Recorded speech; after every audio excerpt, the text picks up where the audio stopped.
Welcome to Day Trippin here at French Lick Resort in southern Indiana. We're about 3 hours away from Grant County, but fortunately we're at a resort, which means hotels, dining, just about anything you need if you decided to stay a little longer. Yep, it's perfect for an overnight getaway or even a family vacation. And from architecture to the fairway, French Lick Resort is full of history and fun. If you're looking for an all-inclusive getaway that's just a day trip away, French Lick Resort may be the way to go. Nestled in this historic southern Indiana town, there's just about anything you need to make vacation complete. There's horseback riding in stables, and some kid-friendly goats just outside. There's golf courses set in the beautiful countryside. A spa if you're here just to relax. Some beautiful grounds to wander with gardens and fountains and an incredible view. And of course, plenty of choices for some amazing food. And there are 2 hotels in the middle of it all. And these aren't just any hotels, they're huge, historic, and especially beautiful. The West Baden Springs Hotel has been called the 8th wonder of the world, and it won't take you long to find out why. The hotel is a National Historic Landmark based on its architecture, which was kind of unique back in the day. It was a dome structure. Lee Wiley Sinclair, a banker and textile manufacturer, arrived here in the valley in 1888 to a sprawling wooden hotel, which burnt very tragically in 1901. He decided that he would build again, and at age 65, he had 2 requirements for his new hotel. One, that it had to be a domed structure, unlike anything that had been built before, and 2, it had to be totally fireproof. He didn't want to lose another business to fire. The dome kind of put a lot of people off, architects and contractors basically. Some of them laughed at him, told him that it couldn't be done, said if he built it, it'd never stand up. But one architect named Harrison Albright believed it. Told Mr. Sinclair he could do it, and what's more, he promised him that he would build it in 200 days, and for every day that he went over, he would pay him $100. He didn't do it in 200 days, but he did do it in 277, which is quite a marvel. I don't think we could do that even today with all our modern equipment. Sinclair opened the hotel 1 year to the day that it had burnt on June 14th, 1902. And it was a destination for many years. Drew the rich and famous from all over the nation. Of course, the reason that it's here is because of those mineral waters, which back in the day were reported to cure basically anything you had.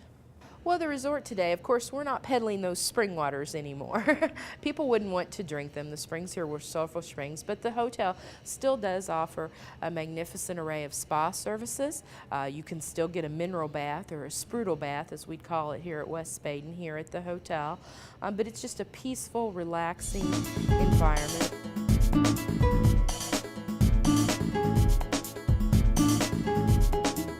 Atrium here of the hotel is what really wows people. It's the must-see. It's not enough to drive by. You have to really come inside. The vastness of it is what amazes people. It's 200 feet across, 600 feet in circumference, and about 110 feet from the floor to the ceiling. 10,000 square feet of glass in the top of the dome lets magnificent sunlight in. We've got this beautiful mosaic tile floor here. The atrium today reflects what was done in 1917 by Mr. Sinclair's daughter, Lillian. There is a grand fireplace with one-of-a-kind pottery work, rooms with balconies overlooking the grandness, and a little secret at the very top. Well, we're looking at paintings of one of the bigger mysteries about the hotel. These paintings of angels are not actually something that visitors can see today, except right here on this wall. Up in the center of the dome is a huge steel drum, which is the center hub, and all the steel girders that support the dome are joined to that hub. Down on the inside of that drum are these paintings of angels that we believe were put there by those artisans and craftsmen who worked on turning the atrium into that Roman Pompeian court in 1917. And if only the walls could talk. They're lined with pictures representing the story of West Baden Springs and the history that gives the hotel character. The hotel basically was a victim of the Great Depression, shuttered in 1932. Ed Ballard, the owner at the time, sold this to the Jesuits, a Catholic order of priests, for $1. And they came here and established West Baden College and operated this as a seminary for 30 years, up until about 1964. And they used the lobby as their chapel, so that's why we have the stained glass and the windows and doors in here. It's a throwback to that time period. The Jesuits, when they left, the property was sold to a couple in Michigan who donated it to Northwood Institute, which had the college here then until about 1983. When they left, they were the last occupants of the building until the hotel reopened really in 2007. But of course, the original draw to the hotel was the natural springs. Outside is what's left standing of the pavilions and other original buildings. Okay, these are the beautiful formal gardens here at West Baden Springs. They laid out the gardens once again in the plans that they were in 1917. This was another area that Lillian worked on, in part due to a devastating fire. Before that time, up on this end of the garden, you had the hotel's sanatorium. We'd simply call it a hospital today. There was an elegant opera house. The spring pavilions were here. 4 mineral springs here on the West Baden property. Mr. Sinclair, he was quite a crafty gentleman. He numbered them 1, 3, 5, and 7, with 7 being the primary spring. And of course, he liked to talk about it.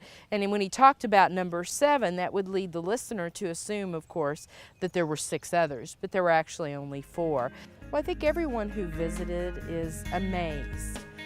There are some places in this world that just simply soothe your soul, and I think that West Baden Springs is one of those. The peace and quiet, the beauty, nature all around you, and the awesome architecture and the long, rich history that's here. I think it's a must-see. West Baden Springs was also one of the Save America's Treasures grantees, so it's that important. As we step out of this grand historic hotel, we're going to shift our senses to something a little different. Aside from the history, there's also an abundance of leisure. And for me, leisure means food. And we'll head to one of the restaurants to check out some of its signature items when we come back.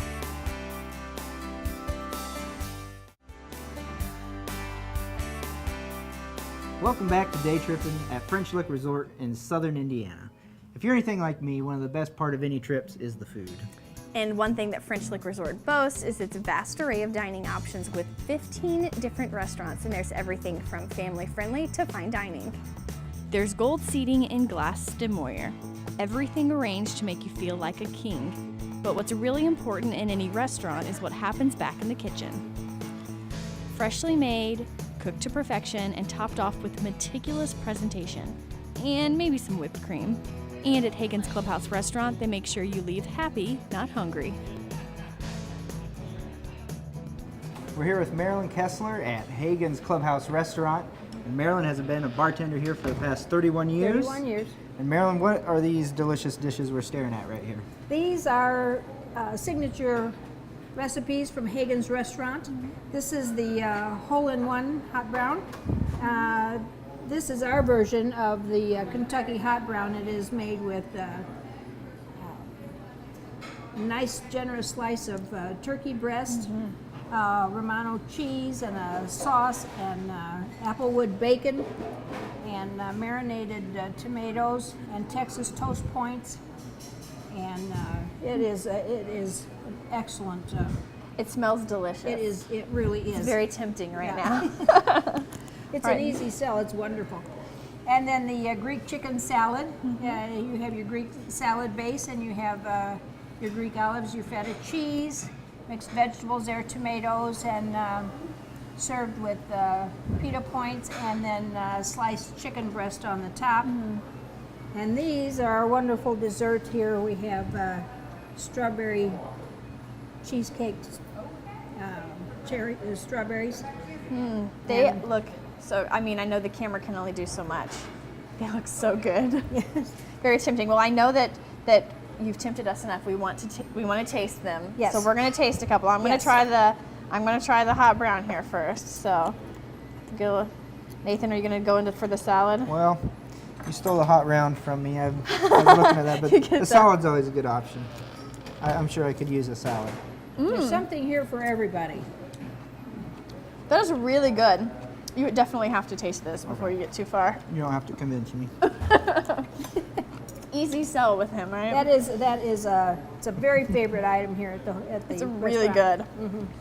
I look forward to eating more of that when we're not rolling, just to be clear. But I definitely need to try one of these. I'm gonna get a little. I'm not gonna stick it all in my mouth because I'll do that for you. Yes. Isn't that a wonderful flavor? That's really You need the good. whole thing in there at once. Yes. I think I'll just eat this and leave the rest for. Yeah, but very, very good. Yes. Everything on the menu is just a step above it's just all good quality. That's really good stuff. So Marilyn, tell me a little bit. There's more to the restaurant than just the food. Yes. The restaurant has been named after Walter Hagen, who won the PGA golf tournament here in 1924.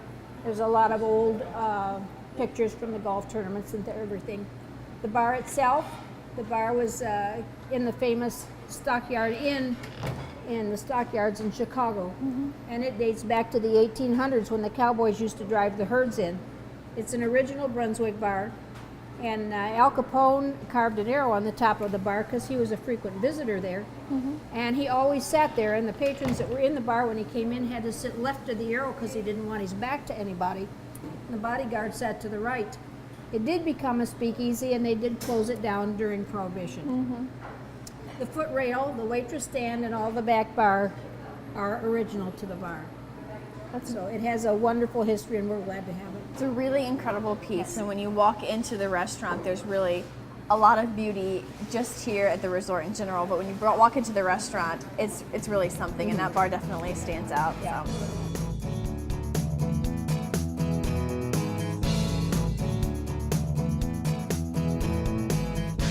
We've transitioned out to the outdoor dining deck area of Hagen's. And really what we've learned is that no matter where you choose once you're part of the resort, there are lots of good dining options, lots of good food options. As we had today. Yes. Amazing food. All 3 dishes were great. I ended up with a salad after you stole my hot brownie. But I did I have some of that shared. as well. I did have I shared, just to be fair. And the salad was amazing. So. That's good. And now we're out on the deck, enjoying the nature, the view, the golf course we can see from here. That's right, it's beautiful out here, and when we come back, we'll hear more about some of those leisure activities.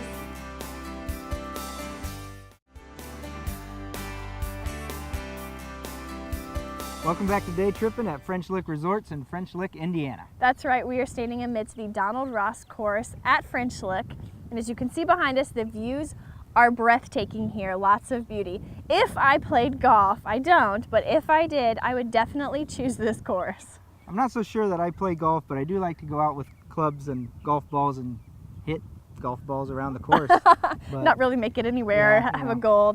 But this course is just amazing. I'd love to play here. It's very, very beautiful, and this course is one of 4 different courses as part of French Lick Resort. And if golfing is or isn't your thing, there's still lots to do. If you're visiting with your family, you won't have to look far to find things to do in the beautiful French Lick outdoors.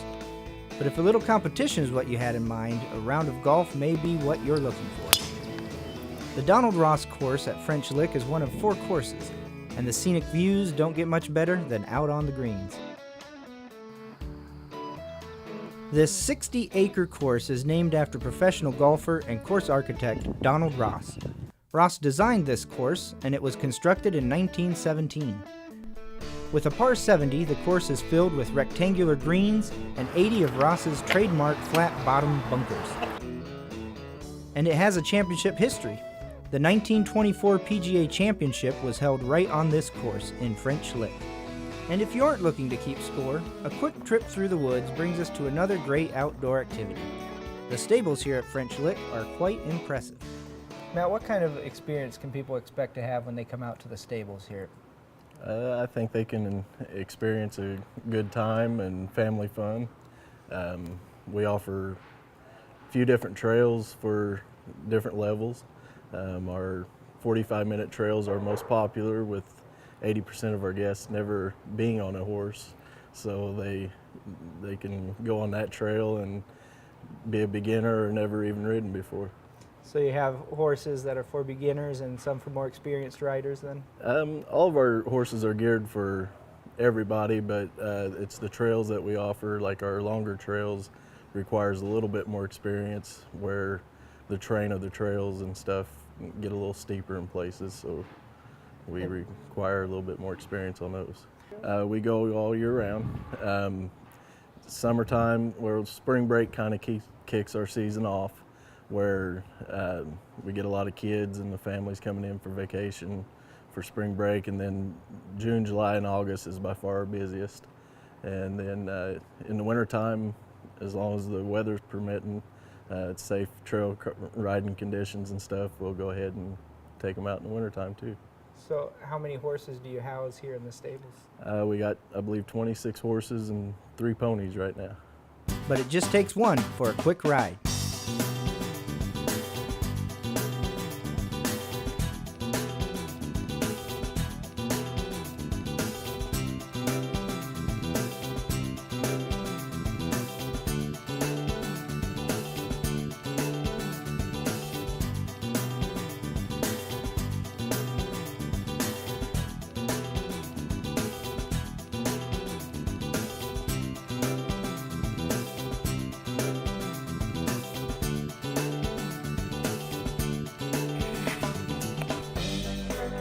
Well, even though it's for kids, we really couldn't resist coming over here and feeding these guys. Wow, I think I'll eat my hand off.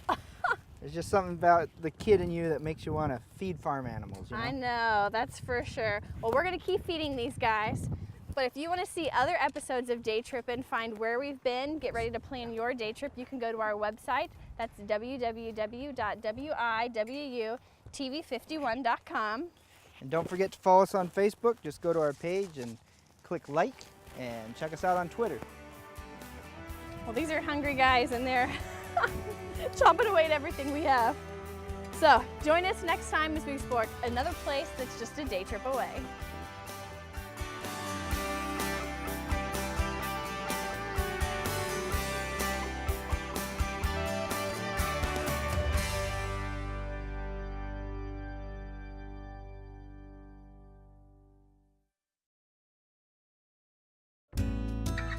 If you still want more good Hoosier cooking, don't forget to visit our website at wiwtv51.com. Follow the links to the Good Hoosier Cooking page for recipes from the show and much more. You can watch episodes all over again or catch up on the ones you may have missed. It's all right there on the web at wiwtv51.com.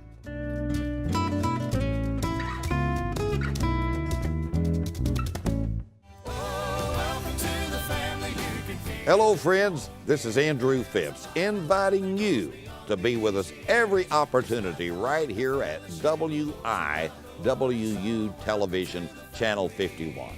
If you enjoy good gospel singing, invite your neighbors and friends to join us for the Phipps Gospel Sing at WIWU Television. This is Andrew Phipps, and I hope to see you on the very next occasion.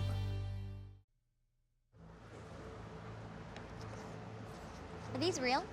Only a few dollars. Only a few dollars. Only a few dollars. Only a few dollars. It's not only a few dollars. Counterfeit goods are often tied to violence and crimes, including child labor, drugs, and gangs. You have the power to stop them. Know the real cost. Don't buy. Bringing Central Indiana home to you. This is WIWU TV 51 Marion.